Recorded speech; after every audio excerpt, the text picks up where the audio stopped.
오늘 새벽에는 복되고 거룩한 주일에 대해서 우리가 하나님 앞에 말씀을 받았습니다. 하나님은 복을 주시는데 시간과 장소가 있어요. 성경에는 보니까 한정한 동안 다 복을 주시지만 특별히 안식일, 저 오늘날 신약시대 주일은 복된 날입니다. 왜? 하나님이 예배를 통해서 최고의 영광을 받으시고 그 증거로 그 예배에 승리한 사람에게 하나님은 복을 약속하셨습니다. 하나님이 빛이 있으라 하심에 빛이 있었다는 말씀대로 하나님이 말씀하시면 그대로 성취될 줄 믿습니다. 최고의 믿음은 뭐냐? 하나님이 된다거니 된다. 우리 인간은 된다고 하지만 안 되는 게 너무 많단 말이에요. 그렇죠? 성경에는 크게 두 가지가 분류되는데 우리 몸에 뼈가 있고 살이 필요하듯이 교리적인 내용이 있고 그 다음에 생활면 이렇게 살아라 그렇게 하는 내용이 있습니다. 신학에도 이제 성경신학, 주경신학 그런데 그 다음에 조직신학 그걸 교리로 만들고 그 다음에 역사신학이 있습니다. 그 다음에 마지막에 네 번째 뭐가 있는가 하면 실천신학이 뭐냐, 이 말씀을 어떻게 이거를 인용해서 말씀대로 살 것이냐, 그거를 신학께서 가르칩니다. 지금 우리 성경에 또 그대로 되어 있습니다. 그래서 다시 말하면 크게 예수 믿으면 구원받는다. 그거는 1번이에요. 뭐냐면 교리입니다. 교리. 그러나 오늘 읽은 말씀은 데살로니가 전후서를 보는데 성경 모든 성경이 앞부분은 교리적이고 뒷부분에는 좀 실천, 우리 어떻게 생활할 것이냐 기록되어 있습니다. 특별히 로마서 16장까지 있는데요. 로마서 16장 거기 10장까지는 거의 다 교리입니다. 교리. 그리고 11장부터는 어떻게 살 것인지 특별히 12장부터 진하게 나옵니다. 앞부분은 주로 교리고, 그래서 오늘 이제 우리 성경 읽을 때에 뭐 앞에 뭐 예수 믿으면 구원받고 뭐 예수 그리스도 모든 해결자인데 뭐 때문에 데살로니가 후서 3장 6절로 규모 있게 살아라고 했을까? 우리가 이 땅에서 누리는 축복입니다. 그래서 오늘 말씀 통해서 은혜 받고 규모 있는 삶으로 승리하기를 축복합니다. 지금 우리 아이들이 뭣도 모르고 교회 와가지고 친구 만나니까 좋아서 얼마 아이들이 교회 오면 좋아하는 거예요. 어른하고 달라요. 예배당에 와서 조용히 했는데 얌전했는데 그걸 막 잊어버리고 막 아들 몰라요. 여기 뛰어다니 막 뛰어다니. 젖먹이 아이에게, 저는 아이들에게 몇십억을 맡기는 건 그거는 부모가 잘못한 겁니다. 다야 엄청 큰 뭐 몇천만 원짜리 다이아 반지를 갖다가 아이 호주머니에 이어주면 그 엄마가 어리석은 짓이요. 언제 흘러 잊어버릴 수 있는데, 다시 말씀드리면 관리할 수 능력이 없으면 하나님 안 맡깁니다. 아멘. 그러면서 오늘 관리할 수 있는, 경영할 수 있는 그런 능력이 있는 사람에게 하나님 맡긴단 말이에요. 하나님께서 준비된 사람에게 주시는 것입니다. 그래서 오늘 첫 번째 규모 없는 자들에 대한 경고, 책망의 말씀이 6절 7절에 기록되어 있는 것을 봅니다. 믿음의 역사가 일어나는 칭찬받은 이런 데살로니가 교회에도 규모 없이 그렇게 살아가는 사람이 일부 있었는가 봅니다. 제멋대로 절제하지 않고 사는 자들이 있으면 멀리하라, 사귀지도 말아라. 우리가 성경에는 이웃끼리 서로 사랑하고 사귀고 살아야 되는데 여기 성경에는 사귀지 말라, 코이노니아 교제하지 마라. 무슨 말이에요? 왕따, 한마디로 말하면 우리 아들 뭐 왕따 시키라 이 말합니까? 왜 그렇습니까? 이게 게으르게 행하고 이 말이 굉장히 중요하거든요. 오늘 6절에 그게 게으르다는 말이 전에 개혁 성경의 그 밑에 제가 표시했습니다. 규모 없이 행하고, 게으르다, 규모 없다, 그 말이 한국말은 조금 차이가 납니다만은 7절에 또 반복됩니다. 어떻게 우리를 본받아야 할지를 너희가 스스로 아나니 우리가 너희 가운데서 무질서하게 행하지 아니하며, 그 무질서하고 그 앞에 게으르게 그 밑줄을 끊으면 좋습니다. 6절에는 게으르게 행하고 7절에는 무질서하게 행하고, 그 똑같은 원어 뜻이기 규모 없이, 전에 성경엔 규모 없이 살지 말아라 그런 말입니다. 다시 말씀드리면 이 규모가 뭡니까? 굉장한 말입니다. 규모 없는 사람은 하나님이 중요한 것을 맡길 수가 없습니다. 그래서 우리가 절제하고 살아야 할 것들을 제가 조금 정리를 해봤습니다. 제가 배운 겁니다.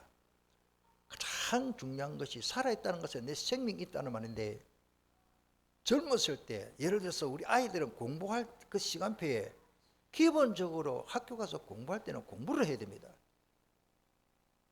그런데 공부는 안 하고 다른 거 하면 안 됩니다. 시간을 절제할 수 있는 사람은 성공합니다. 아까 우리 차를 타고 오면서 그런 이야기를 우리가 권사님들하고 주고받았는데, 옛날에는 너무 그 뭡니까 어른들이 막 시간이 지루한 거라. 옛날에는 라디오도 없었어요. 그런 시절에 하투 갖다 놓고 불신자들과 방석 하나 펴놓고 뭐 골패 뛴다 뭐라 합니까? 패 뛴다? 그 아무 영양감 없는 거 덮어놨다가 하나 뒤집어보고 아이고 기분 좋아하고, 그 하루 종일 하는 걸 봤거든요. 패 뛴다 하면 뭐 저런 뭐 그런 잘하면 그렇게 허송세월하는 시간, 그거는 성경적이 아니거든. 우리는 그래야 할 시간이 없지요. 그 다음에 이제 라디오, 트랜지스터 라디오 나와가지고 그 이제 이어폰 꽂고 이제 듣고 살아. 요즘은 폰 시대. 폰이 얼마나 유익한지 모릅니다. 그러나 이 잘못된 정보가 너무 많거든요. 폰으로 음란 뭐 온갖 그런 게 다 나옵니다. 그러면 그렇게 하는 시간을 다 낭비해 버리고 맨날 폰 쳐다고 엉뚱한 짓 하는 아이가 공부되겠습니까? 사업에 몰두하고 사업에 성공이 되는데 사람 전화 받고 이 사람도 연구하고 이 사업을 어떻게 하면 성공할 것인지 거기 가서 체크하고 이래야 되는데, 폰 가지고 맨날 엉뚱한 짓 하고 게임이나 하고 앉아있으면 그 사람은 사업에 성공할 수가 없어요. 그런 말입니다.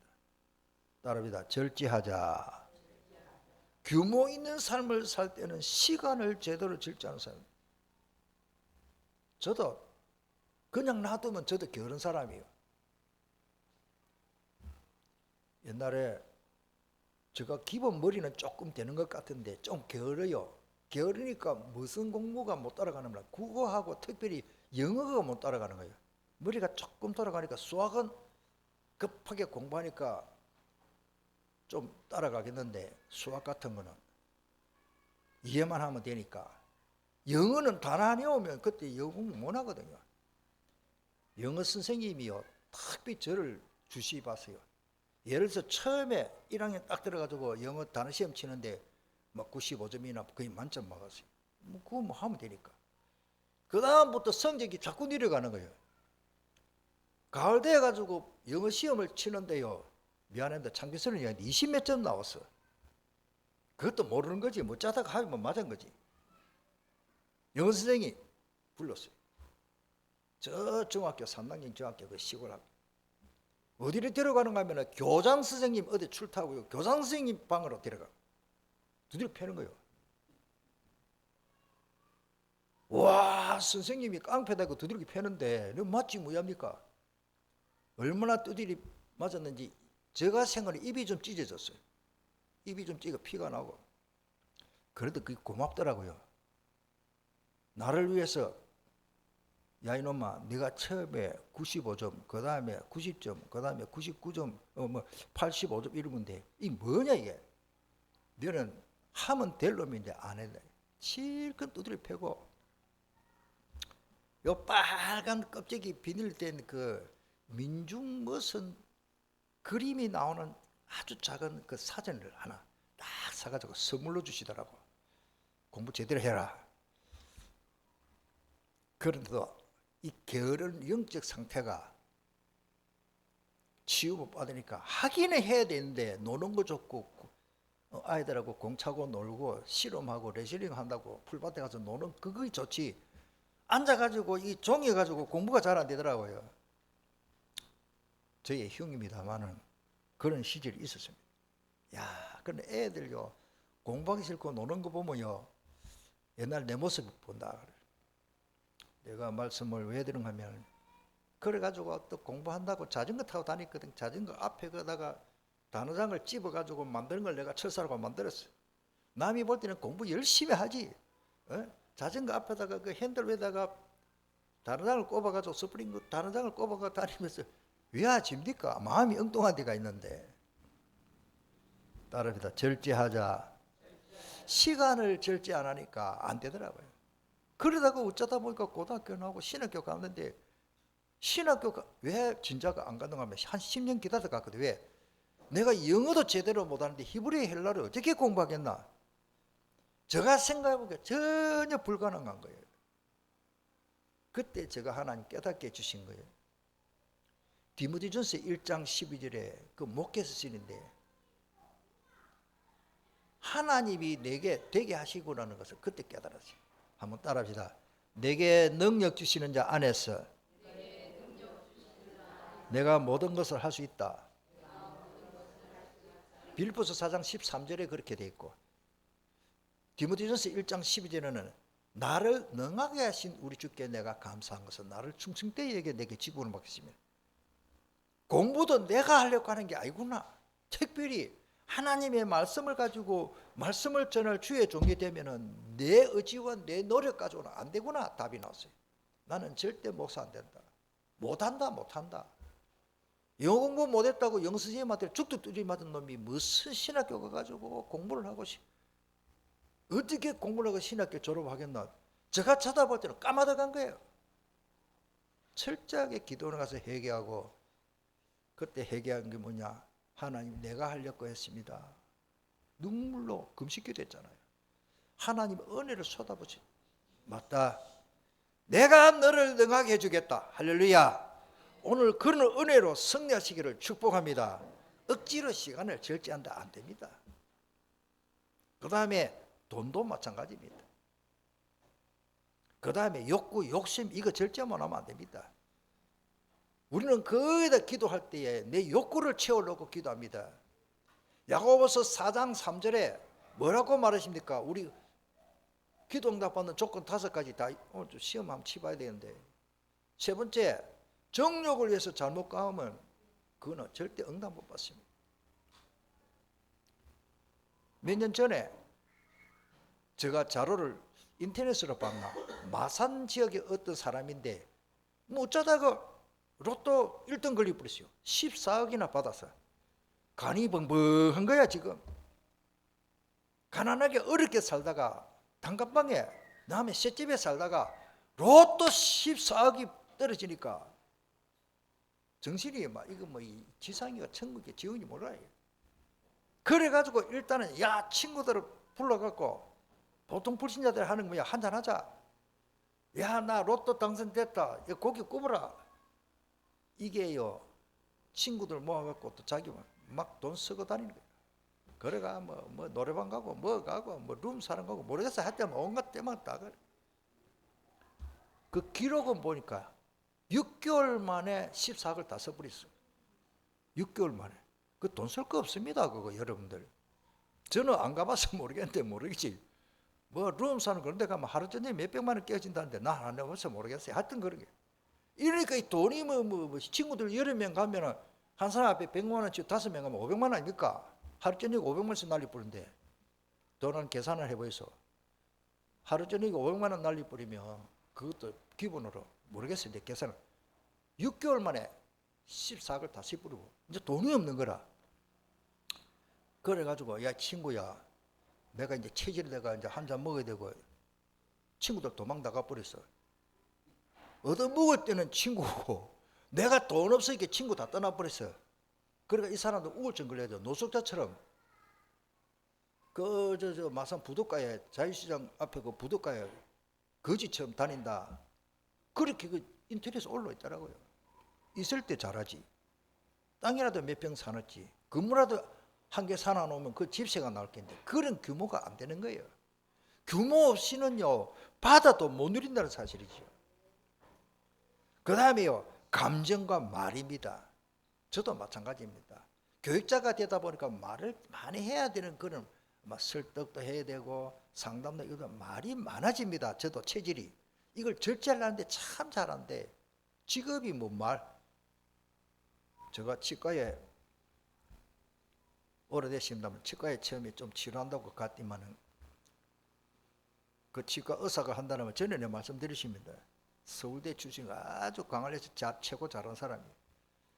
이빨 스케일링하고 치료하면서 자기가 직접 스케일링 다 해주더라고요. 근데 목사인 줄 알고 어떤 장로님이 소개가 갔는데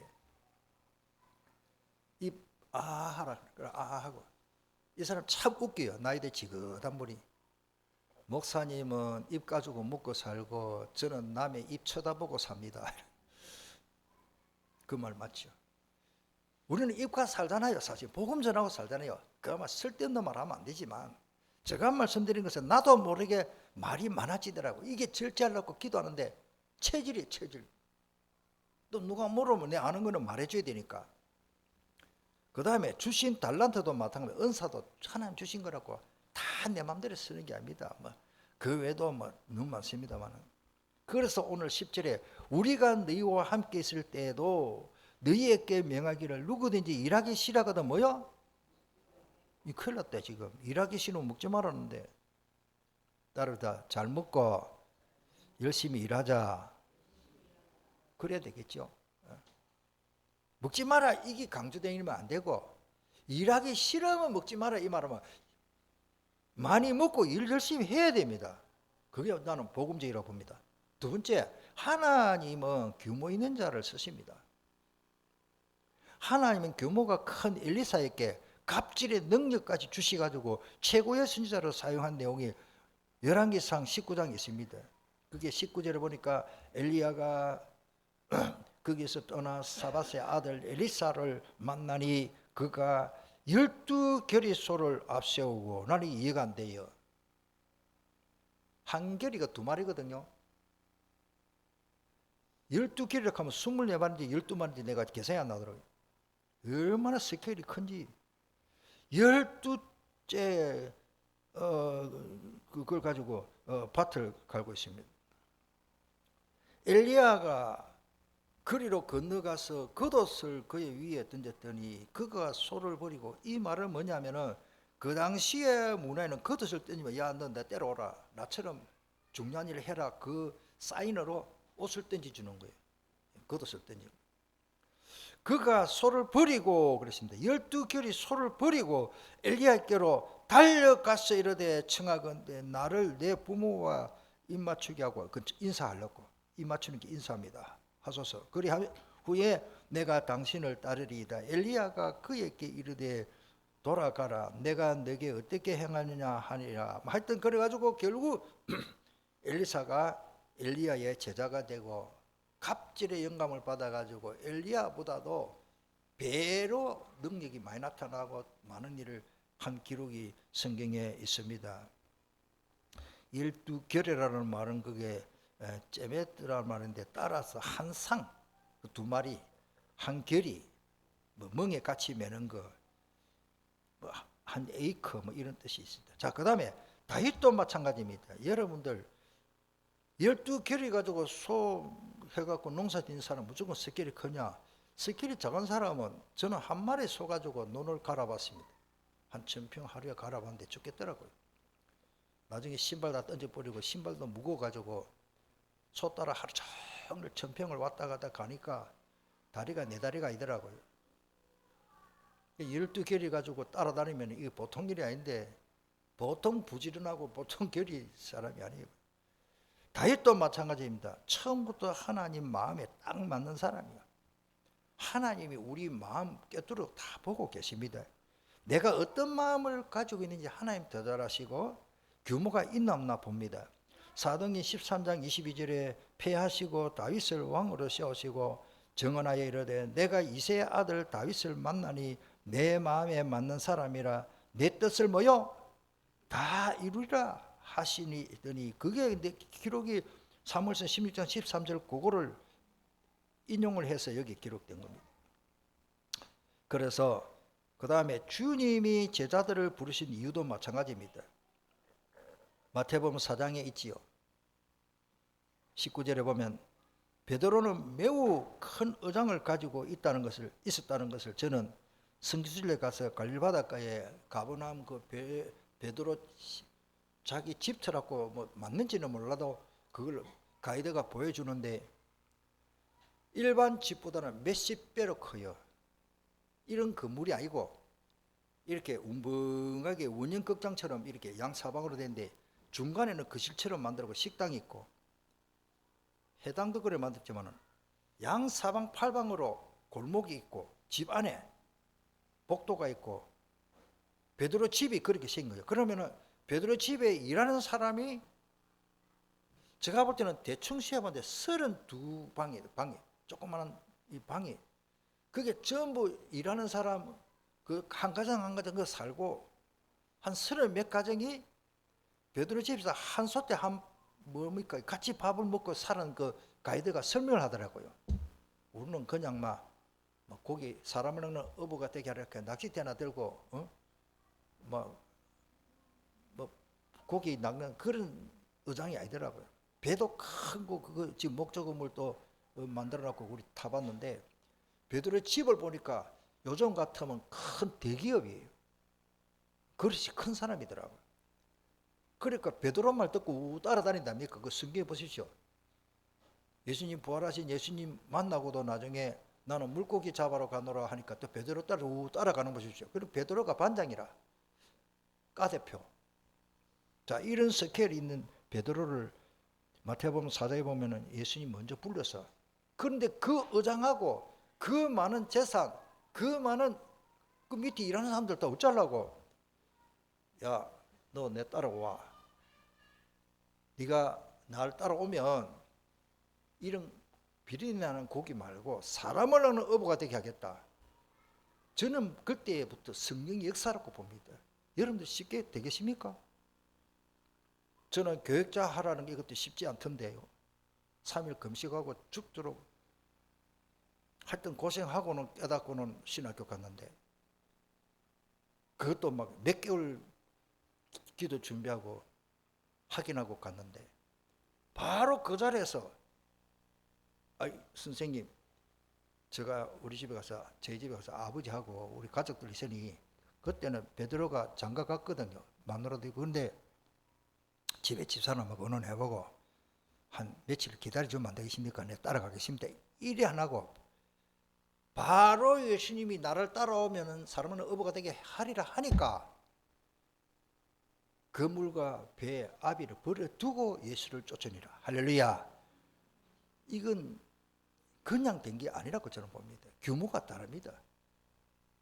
사업도 크겠지만은 성질도 급하지만은 어떻게 보면 나쁘게만 생각하지 말고 우리 선생님 잡으러 오니까 그 칼을 빼가지고 말고에 기를 치려고 하니까 머리통 치려고 하는데 하나님이 빗나가게 하신 거지. 기가 날아갈 길래 다행이지. 사람 머리통 치면 살인자인데 칼 나가도 내리치잖아요. 하나님이 제가 볼 때는 기만 날아가도록 또 예수님이 떨어진 길을 갖다 붙여주니까 또 갖다 붙어서 또 예수님은 참 전능하신 분이라 완전히 그걸 봉합수술이라고 그럽니까? 예수님은 길을 딱 떨어진 길을 딱 갖다 보니까 봉합돼가지고 성경에 보면 참 오묘한 일이 너무 많은데 좌우간 이런 규모가 있는 사람을 하나님은 쓰시다. 세 번째, 하나님이 주실 때는 분명한 목적이 있습니다. 여러분들 남산동에 부산에 사는 거 하나의 목적이 있습니다. 있습니까? 없습니까? 미안합니다. 우리 보라 사모님 저 경기도 사람이 우리하고 문화 좀 달라요. 나는 경기도 가가지고 음식부터 안 맞아요. 왜? 우리는 멸치 젓갈 넣은 김치를 담는데 그거 가니까 모르겠어요. 멸치 젓갈이 안 넣었는지 내가 가만히 보니까 소금 넣고 고춧가루 뿌리면 김치라. 우리는 한 몇십 가지 들어가잖아요. 이게 저 입에는 안 맞는 거라. 부산 와서 사는 거 고생 많습니다. 문화가 다르지, 문화가 달라. 오늘 우리가요, 그런데 하나님이 은경학 목사님 만나서 결혼해서 목사 사모가 된 거 하나님이 실수를 해가지고 강은정 목사가 중신을 잘 못 해갖고 그런 게 아닙니다. 따라서 하나님의 분명한 목적이 있습니다. 아멘. 내가 이런 남자를 어떻게 만났노, 이런 여자를 어떻게 만났노, 그건 자기 생각이야. 오늘 그런 마음 먹은 사람 특별히 회개하고, 내 남편 속에 왜 저렇게 믿음이 안 들어가노, 그건 내 생각이요. 우리 집사람 왜 이렇게 믿음, 복음 못 깨닫노, 그러지 말고 성경의 원리는 니나 잘해라 그래. 우리 깨달아야 됩니다. 성경으로 돌아갑시다. 그게 규모입니다. 그거는 안 하고 게으르고 무질서하고 그거는 하나님이 원하시는 게 아니다. 잔소리 같지만 성경에 잔소리를 하고 있다는 말이에요.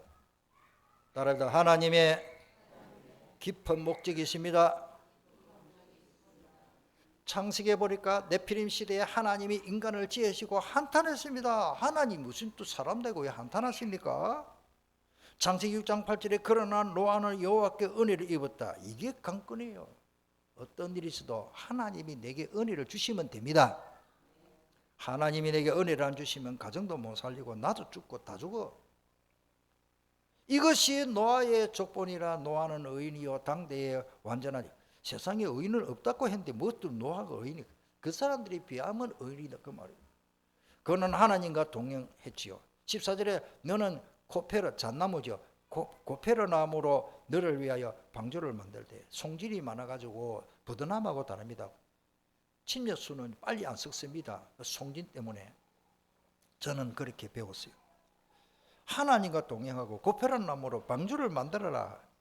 버드나무로 가지고 만들어. 하나님 그렇게 안 하고, 송진이 진한 그 잘 썩지 않는 그 나무를 그 안에 칸들을 막고 역청을 그 안에 안팎으로 칠해가지고 생명을 보존하도록. 그래서 하나님이 노아를 통해서 8식구를 살리겠다는 목적이 있었다는 거죠. 하나님 목적 없이 뭐 하려고 하나님이 방주를 만들어 계실까? 생명 건지려고. 예수 생명교회 왜 세웠나? 이 지역에 생명운동하라고. 할렐루야. 하나님은 아브라함 부르신 것도 마찬가지입니다. 그 후손을 통해서 메시아 언약이 전달되기를 원하시는 목적이 있었기 때문에 갈대아 우르 우상도성에 그 사는 아브라함 그냥 놔두면 그 같이 다 망하는 거예요.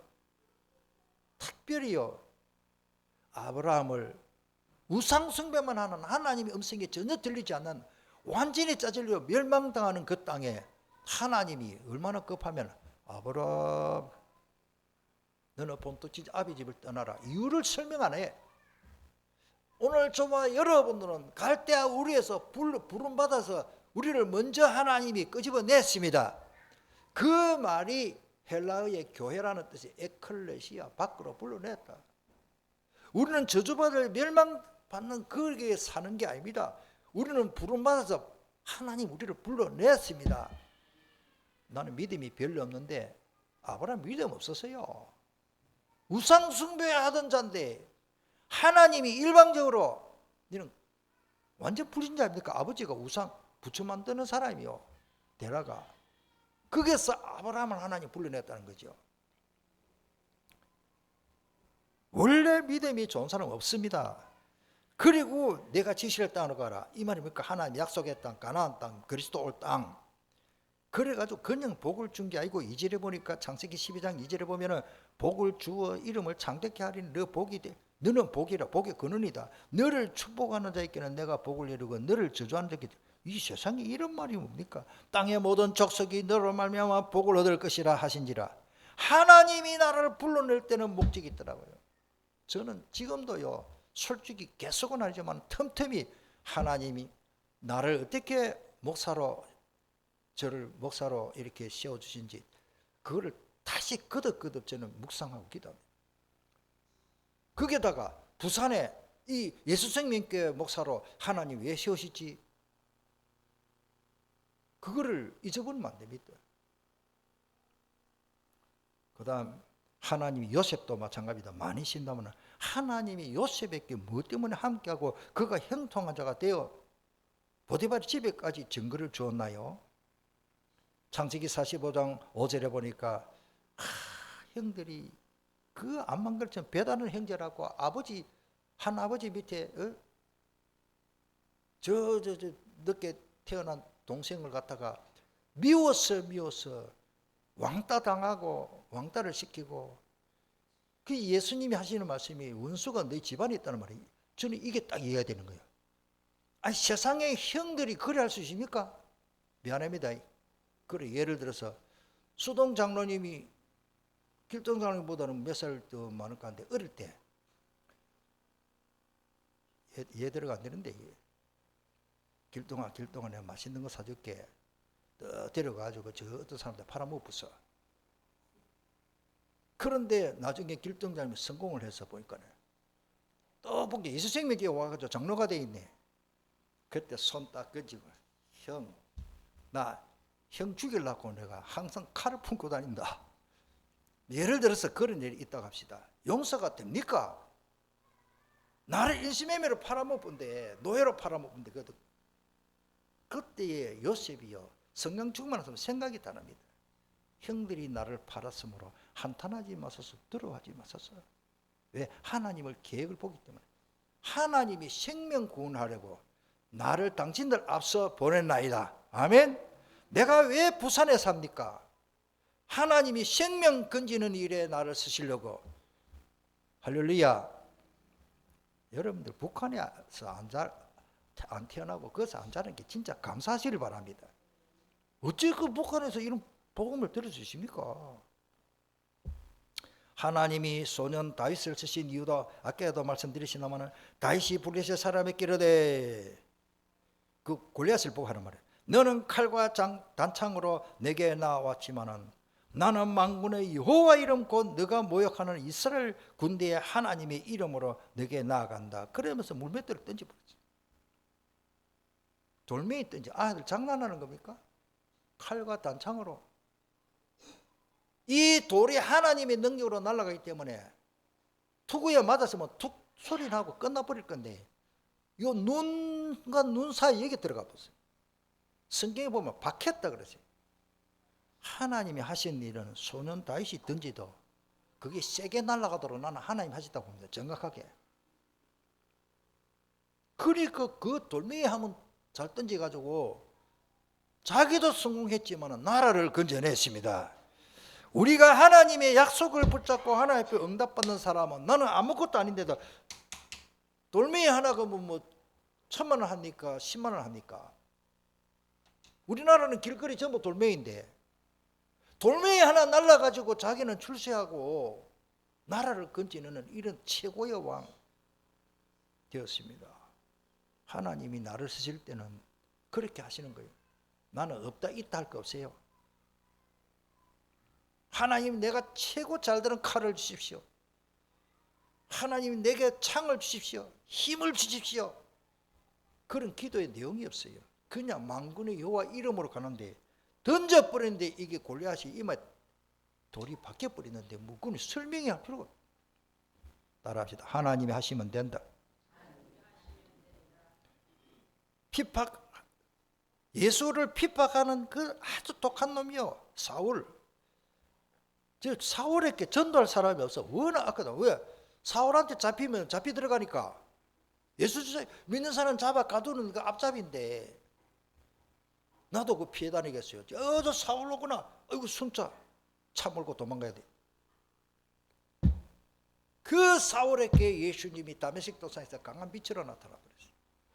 하나님이 전도 확실하게 버립니다. 사울을 전도한 사람이 사실은 없습니다. 워낙 악한 사람이니까.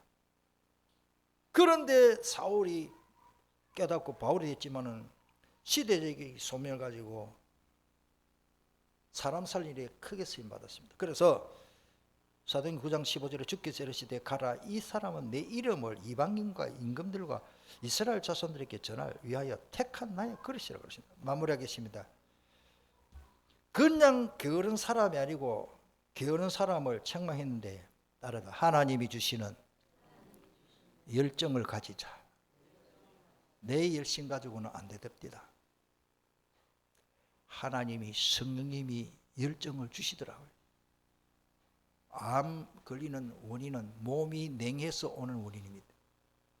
영적으로도 마찬가지입니다.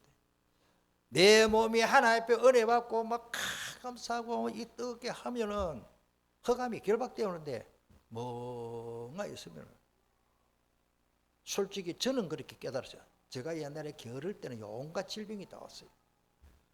밥을 제대로 못 먹었어요. 하나님 앞에 회개했습니다. 성경에는 그렇게 언제하는데 규모를 가지고 게으른 사람, 제사니까 후서 보니까 오늘 본문에 싫어하는데 하나님이, 아, 내가 게으른 게 보통 병이 아니구나. 하나님 내 열정을 주시옵소서. 눈물로 기도했더니요, 조금 부지런해지는데요, 그 열정, 하나님 주신 열정 가지고 신학교 가서 히브리어 헬라어는요, 영어는 못해도 그래도 되더라고. 열심히 하니까 참 하나님 은혜로 목사가 되십니다. 하나님이 하게 하십니다. 제가 뭐 많이 아는 것 같은데 많이 아는 게 없습니다. 사전 찾아보고 하는 겁니다. 지금 저는 머릿속에 뭐가 외우면 잘 안 들어갑니다. 원래 머리 구두가 그런가 봐. 게으르고. 저는 이 규모 없이 살지 말아라 이 말이요, 저한테는 큰 메시지입니다. 따르다 부지런하여 열심을 품고 주님을 섬기겠습니다. 하나님은 규모 있는 사람을 쓰시고 하나님이 나를 그렇게 만들 때는 목적이 있습니다. 우리 한번 통성으로 기도하겠습니다. 오늘 시간이 많이 갔는데 규모 있는 삶을 살아야 됩니다. 규모만 있으면 하나님이 다 그런 쓰십니다. 할 일 없이 직업이 없어가지고 빈둥빈둥 노는 사람 하나님 쓰신 일이 없어요. 열심히 고기 잡는 베드로를 쓰시고 12개를 가지고 소를 가지고 밭을 갈고 있는 사람을 농사 잘 짓도록 놔두는데 왜 엘리야가 겉옷을 던지가지고 내 따라오너라. 하나님 그러면 비생산적이 아닙니까? 나 같으면 할 일 없는 사람 빨리 불러다가 훈련시키고 전도시키면 되는데 아니더라고요. 규모 있는 사람을 하나님 쓰십니다. 우리 한번 통성으로 간절히 한번 기도하겠습니다.